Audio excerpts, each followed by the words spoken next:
Madam, ये गर्दन का दर्द क्या ये सामान्य है? इसके क्या कारण है और कैसे आप इसका इलाज करते हो?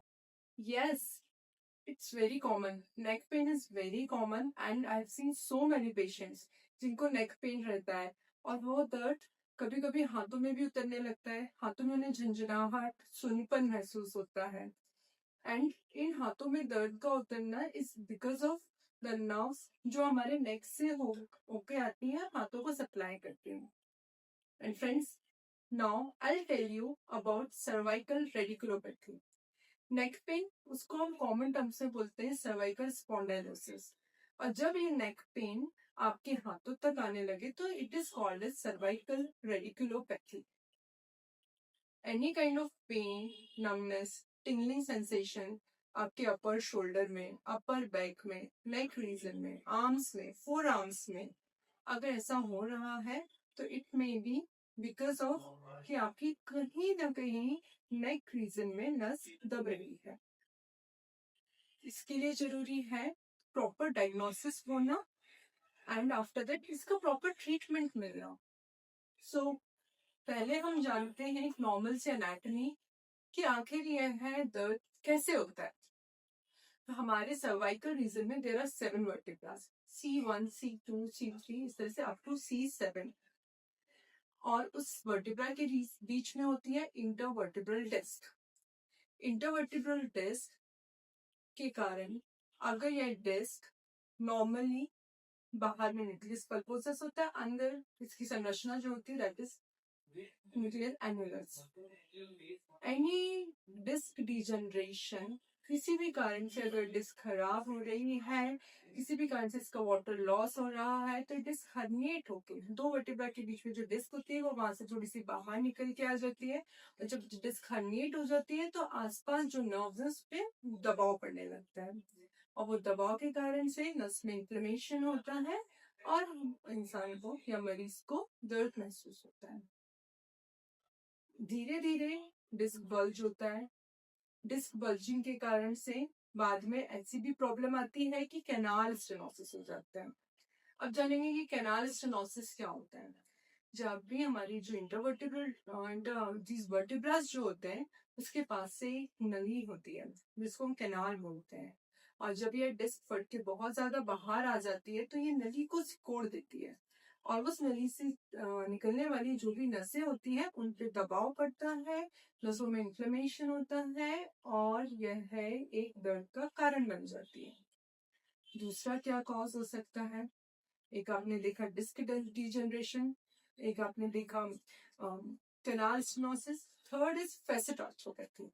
फैसेट आर्थ्रोपैथी मतलब हमारे जो वर्टिब्रा होती हैं उनके भी जोड़ होते हैं और उन जोड़ों के बीच में से जब नस निकलती है और उस नस में कुछ फ्रिक्शन के कारण से कुछ सर्वाइकल जो फैसेट्स होते हैं उसमें कुछ दबाव पड़ रहा होता है, उसके कारण से हमारे नस पे असर आता है और यह एक दर्द का कारण बनती है। आगे जानेंगे कि पेशेंट हमारे पास क्या क्या प्रॉब्लम लेके आते हैं। पेशेंट्स कंप्लेन लेके आते हैं कि मैम, जब भी मैं नेक का मूवमेंट करता हूँ या एक साइड मूवमेंट करता हूँ तो मुझे अचानक से बहुत तेज दर्द उठता है और अचानक से एकदम झंझनाहट, सुनपन महसूस होता है हाथों में। या जब हम उस करवट सोते हैं, एक साइड पे सोते हैं जिस तरह मुझे दर्द है तो और दर्द और बढ़ जाता है, हाथ ऐसे सुन पड़ जाते हैं। क्या कारण हो सकता है? यही कारण हो सकता है कि आपकी नस कहीं ना कहीं किसी कारणों से दब रही है और नस पे दबाव आ रहा है, जोर पड़ रहा है, जिसके कारण आपको दर्द, सुनपन, झिंझिनाहट महसूस हो रही है। क्या इसका ट्रीटमेंट पॉसिबल है? यस। पहले तो हमें ये जानना होता है कि आखिर किस लेवल पे दिक्कत आ रहा है। यूजुअली हमारी जो नसें हैं वो पर्टिकुलर पार्ट्स ऑफ बॉडी को सप्लाई करती हैं। तो जिस जो आपका प्रॉब्लम कर रहा है हिस्सा, आपकी बॉडी का जो हिस्सा प्रॉब्लम कर रहा है जैसे कि शोल्डर, यानी तो सिर्फ अपर आर्म, या दर्द सिर्फ आपके अपर आर्म तक उतरता है, नीचे नहीं होता है। दर्द आपकी ये अंगूठे तक आता है, उंगलियों तक आता है, झुंझुनाहट अगर आपको उंगलियों तक भी महसूस हो रही है तो उससे हम जान सकते हैं कि आखिर किस लेवल की जो नस है वो आपकी दर्द रही होगी। और इसको हमने कंफर्म करने के लिए we can do a certain test जैसे कि नर्व कंडक्शन स्टडी या नहीं तो एक्सरे या नहीं तो एमआरआई इसके थ्रू हम जान सकते हैं कि किस लेवल पर आपको प्रॉब्लम है. So proper diagnosis, after that accurate treatment is very important. एक बार डायग्नोसिस बन गया तो इट कैन बी ट्रीटेड. ये अच्छी बात है कि यूजुअली पेशेंट्स एक थोड़ी बहुत मेडिसिन लेके 6 से 12 हफ्तों में ठीक हो जाते हैं, यानी तो 4 से 6 महीने में complete recovery is possible.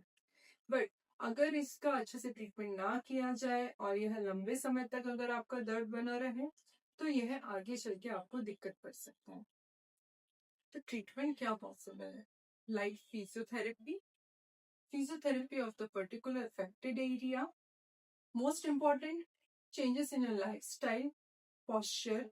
Lifestyle changes मतलब बहुत लंबे समय तक गर्दन झुका के काम करना. अगर आप कुछ काम कर रहे हैं, मेंटेनिंग अ पोस्चर, ऐसे झुक के काम करना बहुत लंबे समय तक. अगर ऐसा लग रहा है कि आपको कुछ कॉपी चेक करने का काम है, कुछ राइटिंग वर्क है या आपका कंप्यूटर वर्क है, तो उसमें आपको अपना प्रॉपर पोस्चर मेंटेन करना चाहिए. Another thing is a small intervention, that is nerve block. ये अच्छी बात है कि इसमें सर्जरी की आवश्यकता उतनी नहीं पड़ती है.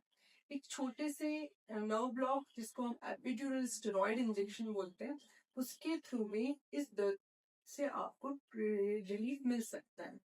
And another is the gold standard treatment for any kind of cervical spondylosis is your radio frequency ablation. This radio frequency ablation is like जो नस हमारी होती है उसको कुछ समय के लिए सुई कर देता है. जैसे हम बोलेंगे कि करंट के माध्यम से उस नस को हम डिनर्वेशन जैसा कर देते हैं. इसके कारण से इसकी जो दर्द निशाने की क्षमता होती है नस की वो खत्म हो जाती है. और अच्छी बात है हमारे पास में आज बहुत सारे ट्रीटमेंट ऑप्शंस अवेलेबल हैं एंड आपको इस दर्द से आराम दिलाया जा सकता है. तो फ्रेंड्स, अगर आप ऐसी किसी भी प्रॉब्लम्स को फेस कर रहे हैं तो मोस्ट इम्पॉर्टेंट इज आपको डॉक्टर के पास आना है, कंसल्ट करना है and with a small treatment, a little investigations आप को अच्छे से डायग्नोस किया जा सकता है and treatment, a better treatment may make you pain free. If you are facing any such kind of problem, kindly contact the given number.